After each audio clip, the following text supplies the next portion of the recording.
Khatra food ফেস্টিভ্যালে পৌঁছে আমি এমন কিছু খাবারের দেখা পাই যেগুলো আমি এর আগে কখনো দেখিও নি এবং খাইও নি। এই খাবারগুলোর টেস্ট কেমন হবে সেটা ভাবতে ভাবতেই আমি দেখতে পাই সুদূর কৃষ্ণনগর থেকে গোপাল ভাঁড় এসছে এই মেলা প্রমোশন করতে। কিন্তু গোপাল ভাঁড়ের টাকে চুল কি করে গজিয়ে গেল এটি আমার কাছে রহস্যই থেকে যায়। এখনকার দিনে মানুষ আর কিছু নাই জানুক, পয়সা সৎ ব্যবহার করতে জানে। নিজের ভাঙা কাঁচকে জোড়া লাগাবার জন্য এক ব্যক্তি যেভাবে তার পয়সাকে কাজে লাগিয়েছেন সেটি একদম দর্শনীয়। জীবনে এই প্রথমবার আমি চিংড়ি মাছের ডিম দেখলাম এবং সেই ডিম ফুটে একটি বাচ্চা চিংড়ি মাছ বের হচ্ছিল। আমি আগে জানতাম গিরগিটি নিজের রং বদলাতে পারে, কিন্তু জুসও যে দরকার মতো নিজের রং পাল্টে ফেলে সেটা এখানে এসেই দেখলাম।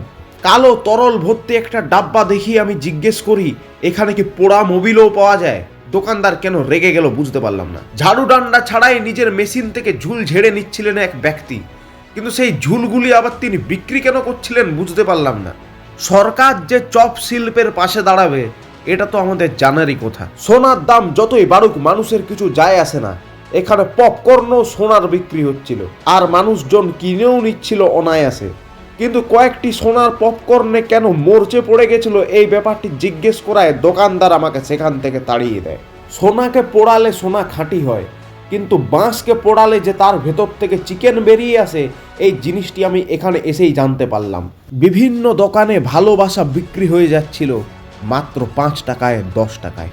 একটা দোকানে দই পাপড়িকে চাটতে বলা হচ্ছিল, কিন্তু আমি জানাই ইলেকশন সামনে, অন্য কিছু চাটলে আমার লাভ আছে। এই যেমন চ অক্ষরের জুতো।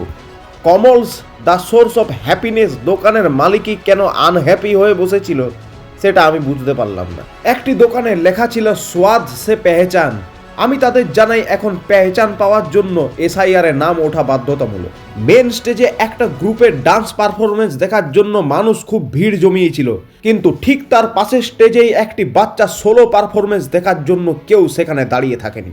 মোমোর মাঝে গোলাপ ফুল রাখার কারণ জিজ্ঞেস করায় দোকানদার আমাকে বলল এটি ফুল প্লেট মোমো। পেছনে কাঠি করা মানুষের এমন একটি স্বভাব হয়ে দাঁড়িয়েছে যে এখন খাবারও তার থেকে বাদ যায় না। 25শে ডিসেম্বরে গিফট বিলি করতে করতে শান্তারা এখন এতটাই ক্লান্ত যে সবাই উল্টে পড়ে ঘুমিয়ে গেছে রাস্তার ধারে। আমিও ঘুমানোর উদ্দেশ্যে বাড়ির দিকে রওনা দিই।